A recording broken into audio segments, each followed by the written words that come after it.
Chemistry मंथन में आपका स्वागत है। आज अपन एटॉमिक स्ट्रक्चर कंटिन्यू करेंगे। अपना टॉपिक है बोहर एटॉमिक मॉडल, यानी कि बोर का परमाणु मॉडल। बोर का परमाणु मॉडल कब आया? जब रदरफोर्ड का परमाणु मॉडल क्या हो गया? फेल हो गया। अब देखिए, जो बोहर का परमाणु मॉडल था वो प्लांक के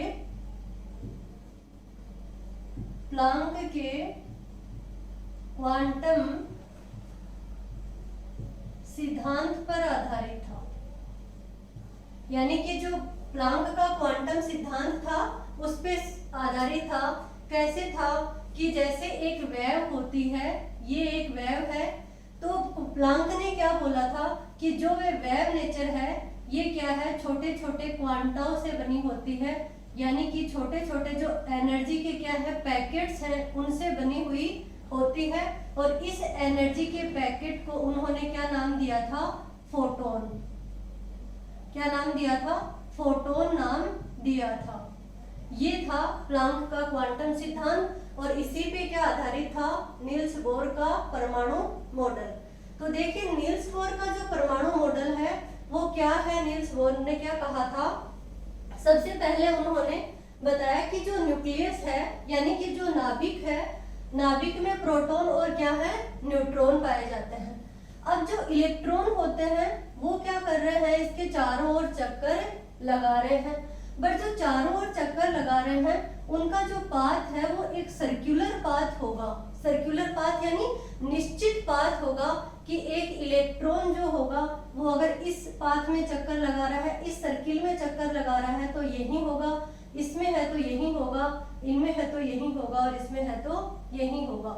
यानी कि उनका क्या होगा, जो पथ है यानी कि जो उनका रास्ता है वो क्या है, फिक्स है, सर्कुलर पाथ कहा गया। और इनको, इस सर्कुलर पाथ को बोहर ने नाम दिया था कक्स, यानी कि सेल बोलते हैं इनको, या फिर इनको बोलते हैं एनर्जी लेवल,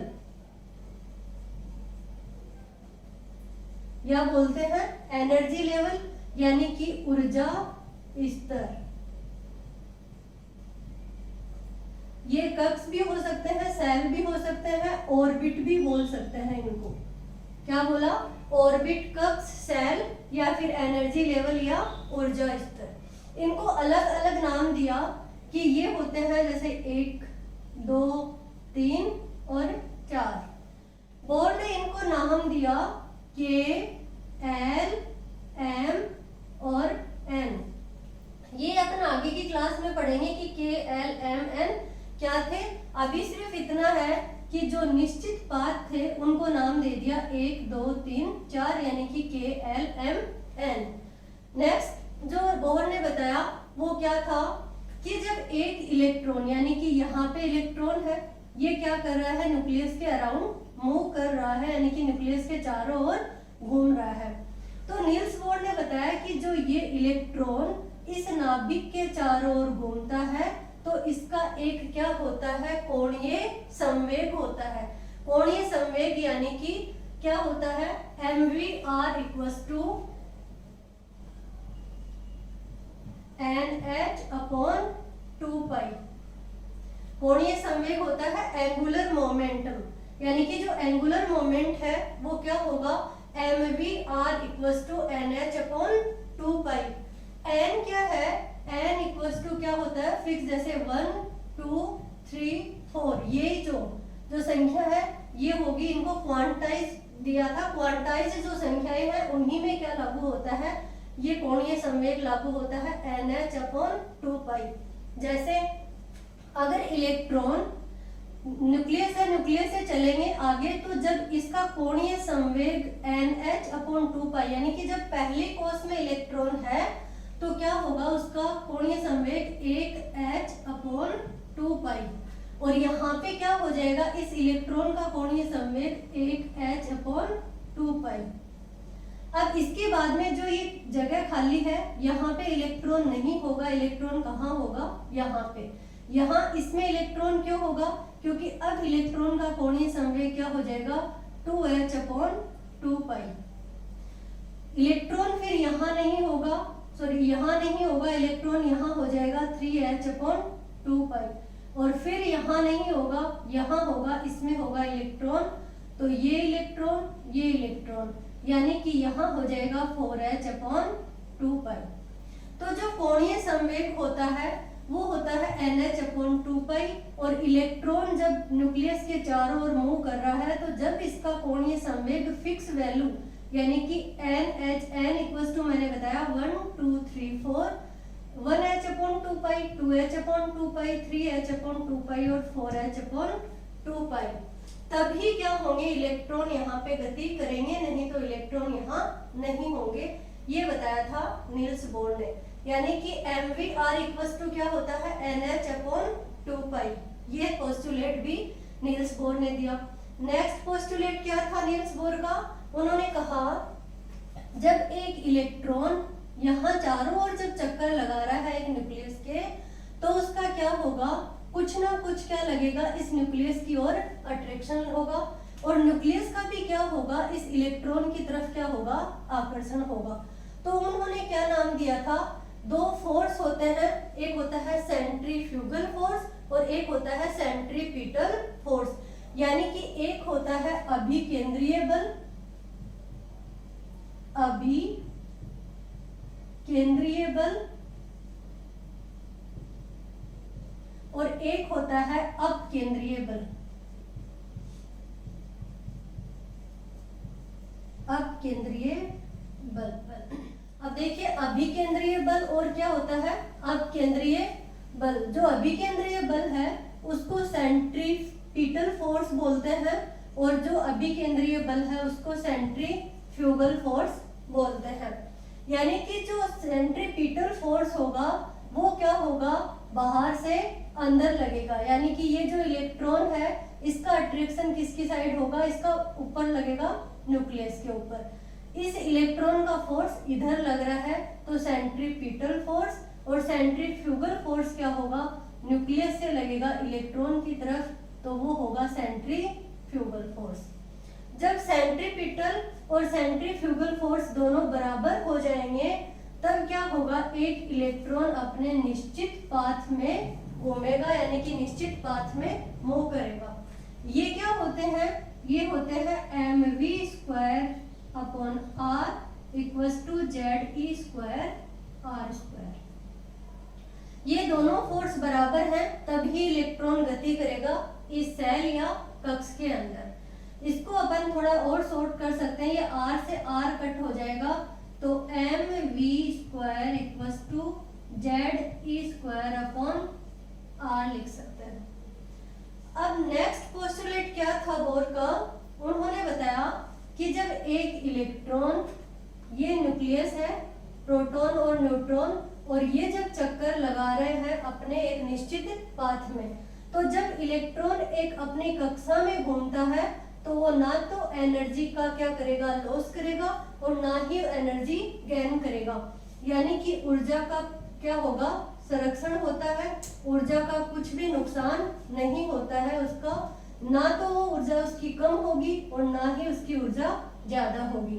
तो होगा क्या, जब ये न्यूक्लियस, यानी कि ये है अपना न्यूक्लियस, ये फर्स्ट सेल और ये है सेकंड सेल, जब ये इलेक्ट्रॉन इस फर्स्ट सेल से सेकंड सेल में जाएगा तो यहाँ से क्या करेगा, ऊर्जा ग्रहण करेगा, यानी कि ऊर्जा इसको देनी पड़ेगी। जब इलेक्ट्रॉन यहाँ से कहा जाएगा, सेकंड सेल में जाएगा, और जब इलेक्ट्रॉन यहाँ से सेकंड सेल में वापस फर्स्ट में आएगा तो ये ऊर्जा का क्या करेगा, उत्सर्जन करेगा, ऊर्जा का क्या करेगा, उत्सर्जन करेगा।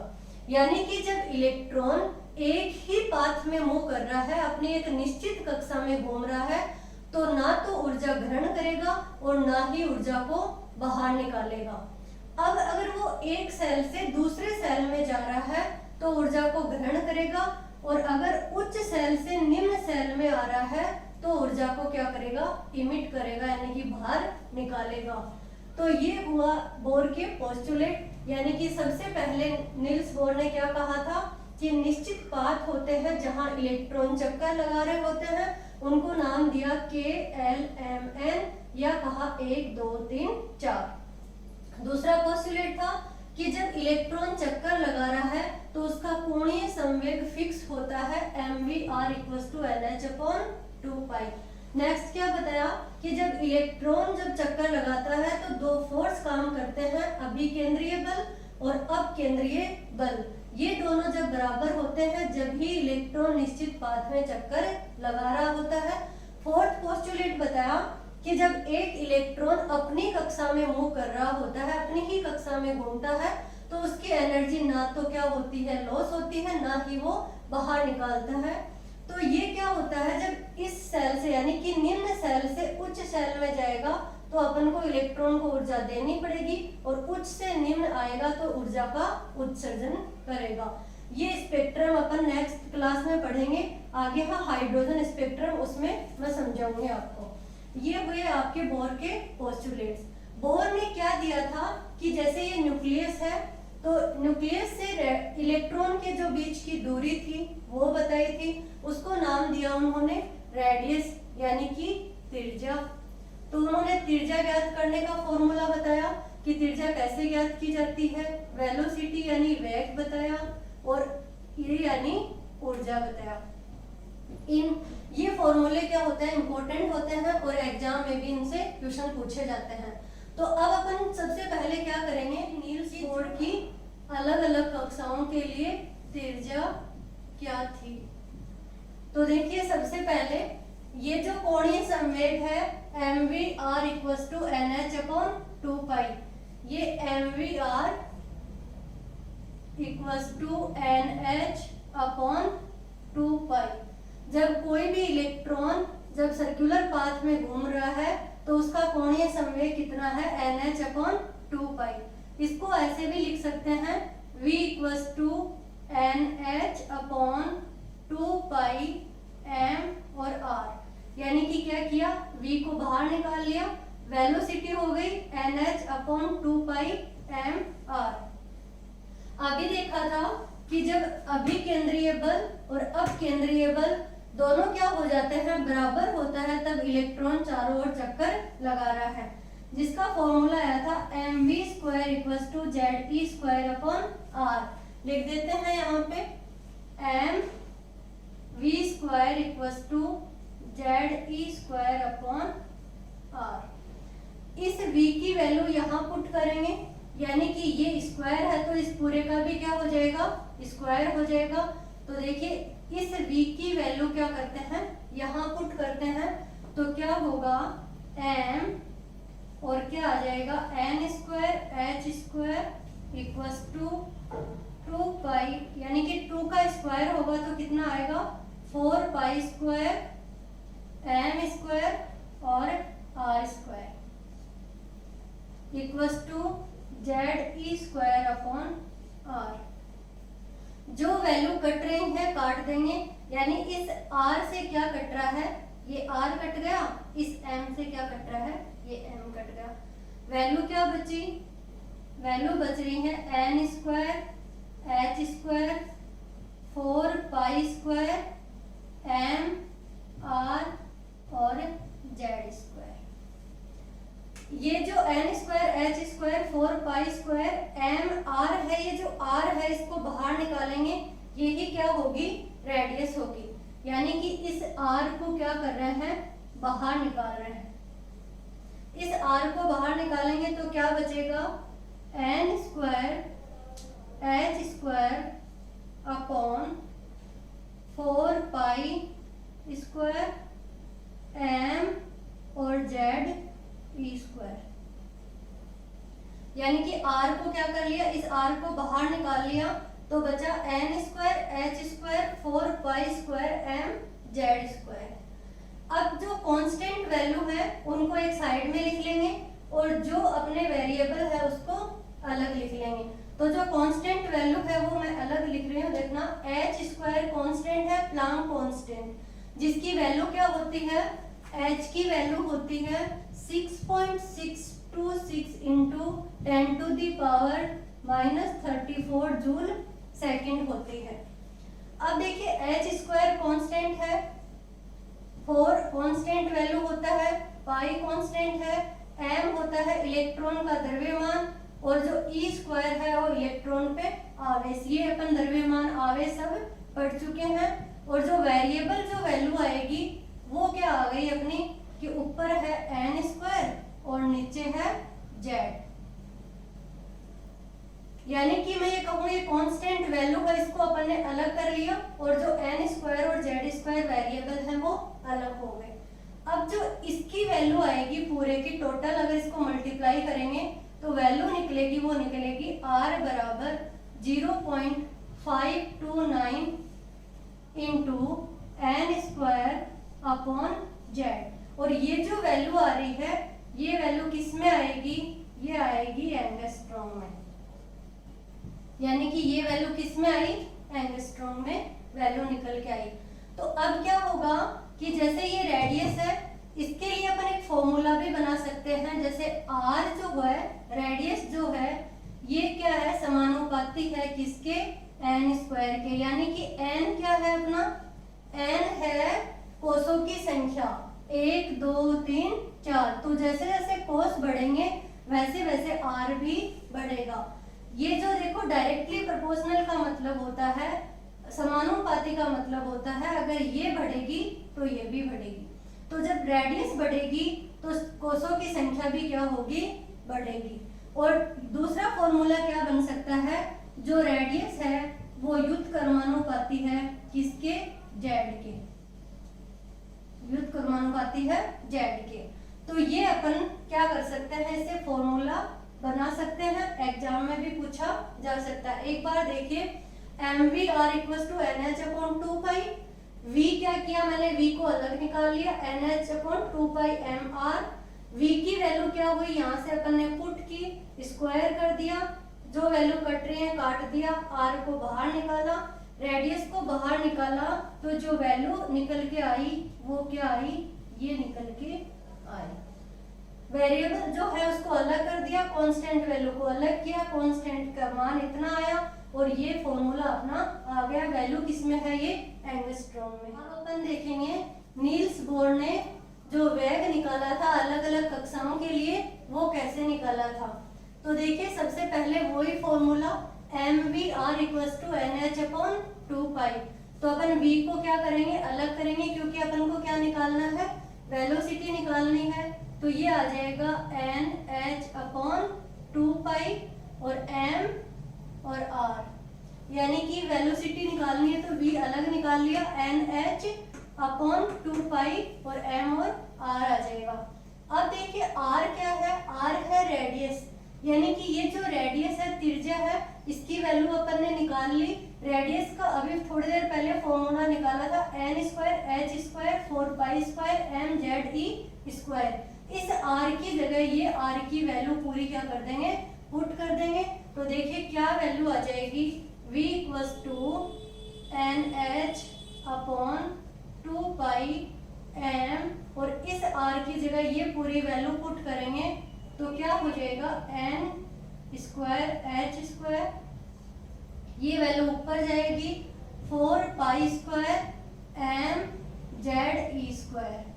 जो वैल्यू कट रही है काट देंगे, कौन कौन सी वैल्यू कट रही है देखना, ये 2 से क्या गया 4 कटा तो यहाँ पे आएगा 2 बचेगा। इस m से क्या है, m कट गया और n से n, h से h, जो वैल्यू बची है उसको क्या कर देंगे, आगे ले देंगे, यानी कि जो वैल्यू बच रही है वो कौन कौन सी है, 2 और z e square upon n h। जो कांस्टेंट वैल्यू है उनको अलग लिख देंगे, वेरिएबल को अलग लिख देंगे।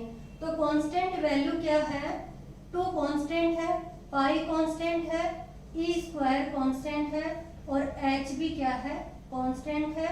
रहेगा क्या, z और n, यानी कि इस पूरे कांस्टेंट वैल्यू जो है, ये जो कांस्टेंट है इनका जो वैल्यू आएगी वो क्या आएगी, 2.18 इंटू 10⁶ इंटू z और n। ये जो वैल्यू आ रही है ये किस में आ रही है, मीटर पर सेकंड में आ रही है, मीटर पर सेकंड में आ रही है। देखिए ये जो वेलोसिटी की वैल्यू आई है ये क्या है, किसी भी यानी कि अगर किसी अलग अलग कक्षाओं के लिए निकालना है तो अपन n की वैल्यू रखते जाएंगे, z की वैल्यू रखते जाएंगे और क्या निकल जाएगी, वेलोसिटी निकल जाएगी। एक बार देखिए mvr equals to nh, mvr equals to nh upon 2 pi, velocity v है तो अलग कर लेंगे, nh अपॉन 2 पाई mr बच जाएगा। इस r की जगह इस रेडियस जो अपन ने पहले ही फॉर्मूला निकाल लिया है इसकी वैल्यू को यहाँ पुट कर देंगे, जो कट रहा है काट देंगे, ये जो कांस्टेंट आएगा उसको अलग कर लेंगे, z अपॉन n आ जाएगा और वेलोसिटी की जो वैल्यू निकल के आएगी वो आएगी 2.18 into 10 to the power 6 z upon n और किस में आएगी, मीटर पर सेकंड के अंदर आएगी। अब अपन आगे देखते हैं कि नील्स बोर ने अलग अलग कक्षाओं के लिए एनर्जी कैसे निकाली थी। तो अपन देखेंगे एनर्जी यानी कि अलग अलग कक्षाओं के लिए एनर्जी कैसे निकाली। तो देखिए ई टोटल जो है वो होता है kinetic energy plus potential energy, kinetic energy plus potential energy. अपन ये भी जानते हैं कि बोर के परमाणु मॉडल के अकॉर्डिंग होता है mv² equals to ze² upon r। ये अपन पढ़ चुके हैं कि mv² equals to ze² upon r। अब क्या करना है, इन दोनों के आगे यानी कि हाफ लगा देना है, हाफ से मल्टीप्लाई कर देना है। अगर इन दोनों के आगे हाफ लगा देंगे तो कोई फर्क नहीं पड़ेगा, इस पे भी हाफ लगा दिया, इसके आगे भी हाफ लगा दिया, यानी कि ये बन गया हाफ mv² और ये बन गया हाफ ze² अपॉन r। तो देखिए ये जो हाफ mv² है ये बन गया काइनेटिक एनर्जी। तो काइनेटिक एनर्जी इक्वल्स टू क्या आ गया अब, ze² अपॉन 2r। ये है अपनी काइनेटिक एनर्जी और काइनेटिक एनर्जी की वैल्यू किस में आई है, प्लस में यानी कि पॉजिटिव में। अब ये जो काइनेटिक एनर्जी निकल गई, ऐसे ही क्या निकालनी है, पोटेंशियल एनर्जी। तो देखिए पोटेंशियल एनर्जी क्या होती है, पोटेंशियल एनर्जी जो होती है ये होती है ze² अपॉन r और ये जो r, ये जो वैल्यू है ये आती है नेगेटिव में। ये नेगेटिव में कैसे आती है, सबसे पहले तो देखिए पोटेंशियल एनर्जी होती ही क्या है, तो ये न्यूक्लियस है और ये क्या है, इलेक्ट्रॉन। अगर ये इलेक्ट्रॉन यहाँ होता है यानी कि ये इलेक्ट्रॉन अगर दूर है न्यूक्लियस से, तो अगर पास में इलेक्ट्रॉन को जोड़ना है तो कुछ क्या करना पड़ेगा, इस पे वर्क करना पड़ेगा, काम करना पड़ेगा। और जैसे ही ये इलेक्ट्रॉन न्यूक्लियस के पास में आएगा तो ये इलेक्ट्रॉन स्टेबल होगा और स्टेबल होगा तो अपनी एनर्जी को क्या करेगा, रिमूव करेगा यानी कि बाहर निकालेगा। और जो एनर्जी बाहर निकलेगी उसको अपन किससे दिखाएंगे, माइनस से दिखाएंगे। तो जो पोटेंशियल एनर्जी है वो क्या होती है कि जो अनस्टेबल इलेक्ट्रॉन है वो अगर स्टेबिलिटी की तरफ आ रहा है तो अपनी एनर्जी को क्या कर रहा है, लूज कर रहा है। ये जो एनर्जी है ये होती है पोटेंशियल एनर्जी और इसकी वैल्यू आएगी नेगेटिव में, कितनी है, ze² अपॉन r।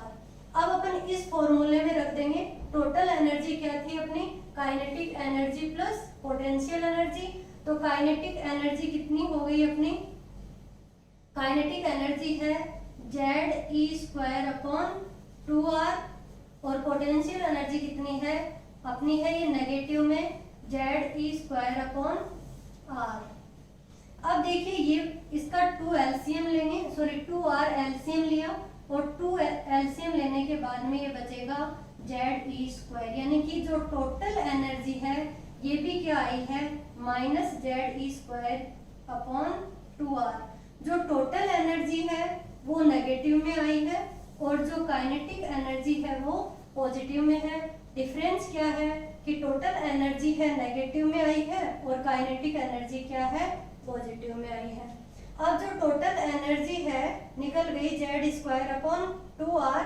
तो ये जो r है ये क्या है, इलेक्ट्रॉन की यानी कि एटम की रेडियस। अब इस रेडियस को क्या करेंगे, ये जो फॉर्मूला है इस फॉर्मूले को यहाँ रख देंगे। तो देखिए क्या बनेगा, टोटल एनर्जी कितनी आई, टोटल एनर्जी निकल के आई है अपनी ZE² अपॉन 2R, और ये किस में है वैल्यू, नेगेटिव में। ये वैल्यू आई है नेगेटिव में। ये R की वैल्यू यहाँ पुट करेंगे तो क्या बन जाएगा, देखिए ZE² अपॉन 2, R की वैल्यू लिखेंगे तो क्या हो जाएगा N² H² अपॉन 4π² और MZE²।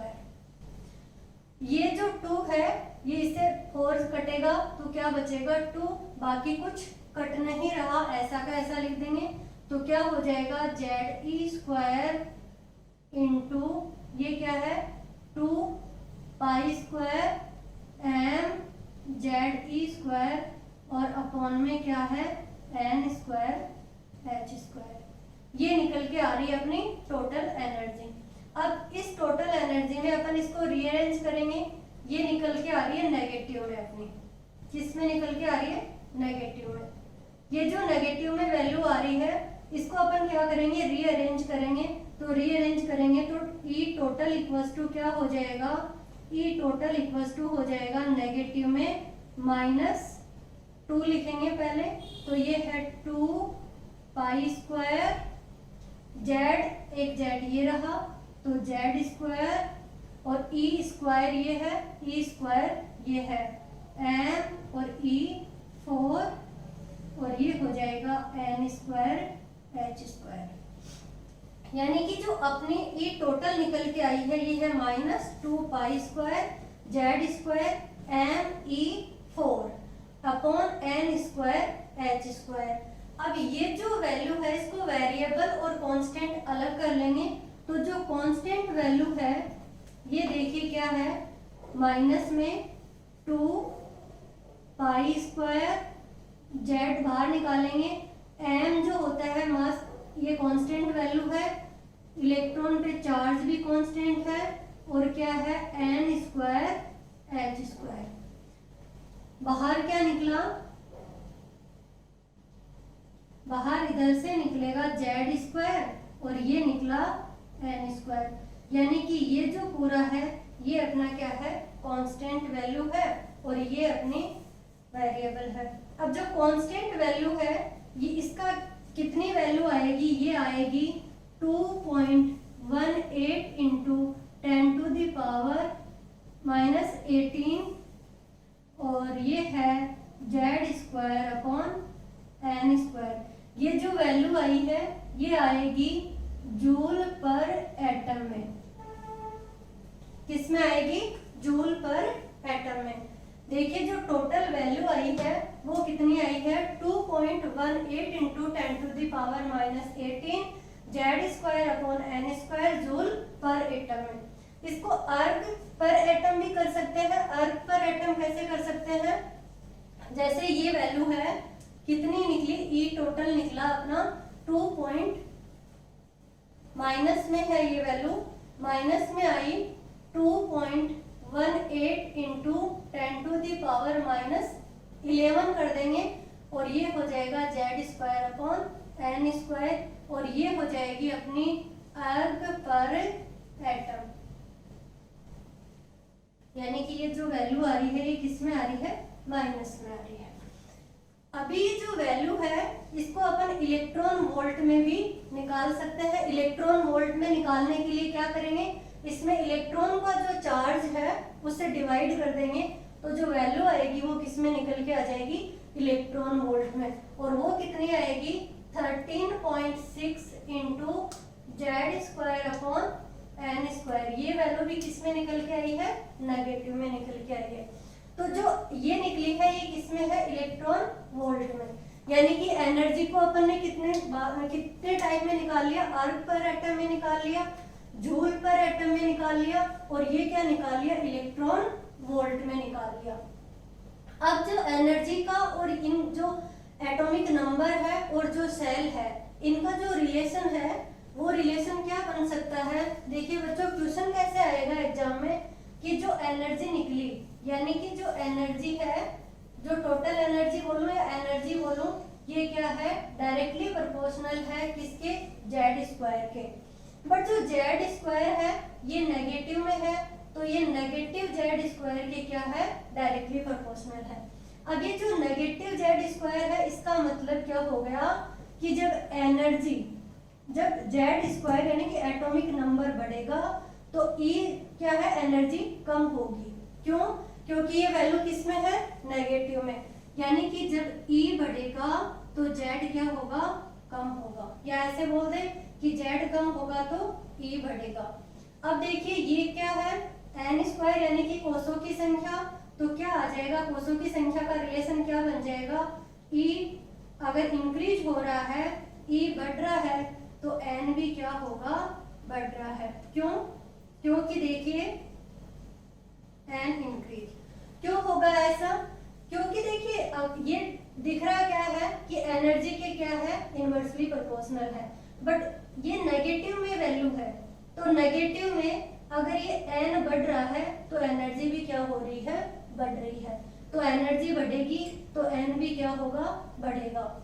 ये हुई अलग अलग कोषों के लिए एनर्जी का फॉर्मूला, यानी कि टोटल एनर्जी क्या होती है, kinetic energy plus potential energy, और M V R equals to Z square. आर अपन ने देखा था बोर के परमाणु प्रतिरूप से आया था, दोनों के हाफ हाफ लगा दिया और ये हाफ लगाने के ऊपर क्या बन गया, काइनेटिक एनर्जी। काइनेटिक एनर्जी हुई Z E square upon 2r। Potential energy होती है minus Z E square are.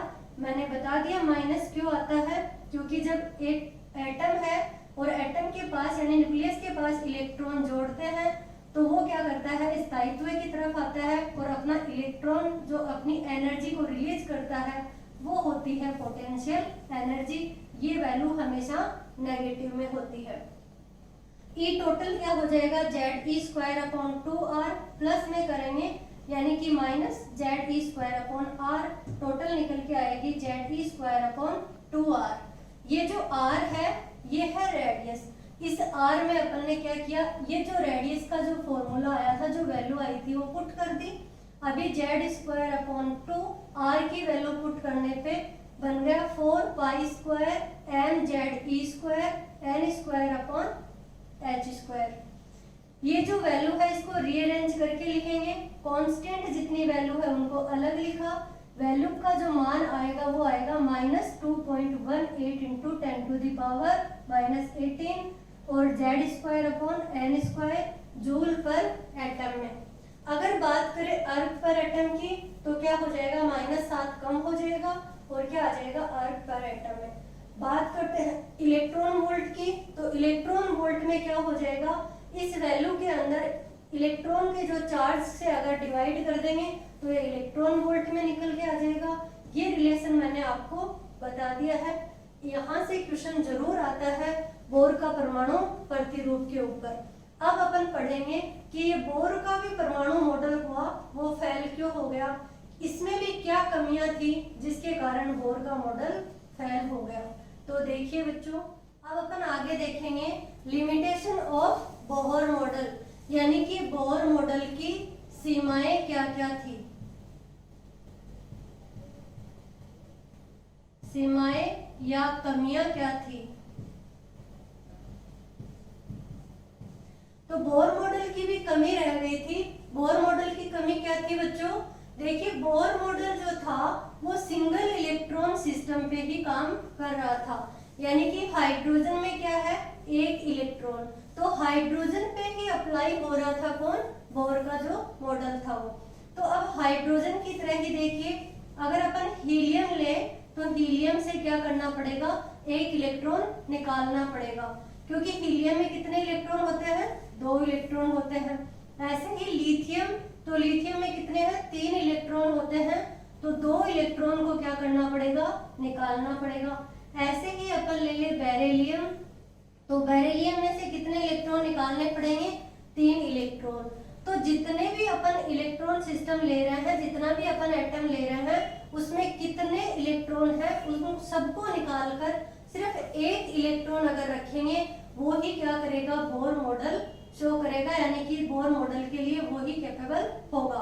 अब देखिए नेक्स्ट और क्या कमी रह गई थी बोर मॉडल की, यानी कि जब स्पेक्ट्रम लाइन आई थी, जो स्पेक्ट्रम लाइन थी, यानी कि उनकी सूक्ष्मता को नहीं दर्शा पाए थे, उनकी वो इतनी सूक्ष्म लाइन कैसे आ रही थी ये बोर मॉडल नहीं बता पाए थे। स्पेक्ट्रम लाइन क्या है, लाइमन, बामर, पास्टन, ब्रैकेट, फंड, ये सब क्या है, स्पेक्ट्रल लाइन है। इनको भी क्या नहीं बता पाए थे, बोर नहीं बता पाए थे। और क्या कमी रह गई थी, और ये कमी थी कि जब किसी भी आवेशित या किसी भी विकिरण को जब इलेक्ट्रिक फील्ड में रखा जाता है, यानी कि विद्युत क्षेत्र में रखा जाता है, तो वो क्या हो जाती है, स्प्लिट हो जाती है। एक विकिरण आ रही है और इसको जब किस में रखेंगे, इलेक्ट्रिक फील्ड में, यानी कि विद्युत क्षेत्र को बोलते हैं ई बार। विद्युत क्षेत्र में जब इसको रखेंगे तो ये जो एक लाइन आ रही है ये क्या होगी, अलग अलग लाइनों में क्या हो जाएगी, स्प्लिट हो जाएगी। इसको कहा था स्टार्क इफेक्ट। क्या कहा था, स्टार्क इफेक्ट। ये भी बोर नहीं समझा पाए थे कि जब किसी भी विकिरण को अगर विद्युत क्षेत्र में रखा जाता है तो एक आने वाली विकिरण अलग अलग विकिरणों में यानी कि स्प्लिट हो जाएगी, बट जाती है अलग अलग, उसे स्टार्क इफेक्ट कहा था, वो भी नहीं बता पाया था। दूसरा क्या था कि जीमान इफेक्ट, यानी कि जब किसी भी विकिरण को, एक विकिरण है और अगर उसको कहाँ रखें, विद्युत, यानी ये तो विद्युत क्षेत्र है, ये हो जाएगा मैग्नेटिक फील्ड, यानी कि मैग्नेटिक फील्ड में रखेंगे। मैग्नेटिक फील्ड को बी बार से डिनोट करते हैं। जब मैग्नेटिक फील्ड में रखेंगे तो ये भी क्या हो जाएगी, स्प्लिट हो जाएगी, और इसको भी क्या बोर नहीं समझा पाए थे। यानी जब इलेक्ट्रिक फील्ड में रखते हैं तो स्टार्क इफेक्ट होता है, इसे बोलते हैं स्टार्क प्रभाव, और इसको बोलते हैं जीमान प्रभाव। यानी कि जब चुंबकीय क्षेत्र में रखते हैं तो बोलेंगे जीमान प्रभाव।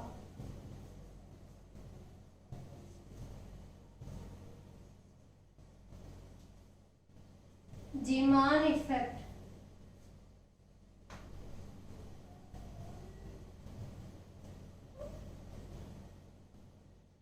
जब विद्युत क्षेत्र में रखा जाएगा तो स्टार्क इफेक्ट, और जीमान इफेक्ट कब होगा, जब मैग्नेटिक फील्ड में रखा जाएगा तो बोर की कमियां क्या थी, सिंगल इलेक्ट्रॉन सिस्टम पे ही क्या हो रहा था, लागू हो रहा था, स्पेक्ट्रल लाइन को नहीं समझा पाया था, और ये जो स्प्लिटिंग हो रही थी, यानी कि जो स्पेक्ट्रम प्राप्त हो रहे थे, स्टार्क इफेक्ट कब, विद्युत क्षेत्र में रखने पर, और जीमान इफेक्ट कब, चुंबकीय क्षेत्र में रखने पर, ये भी क्या नहीं बता पाए थे, कौन, बोर।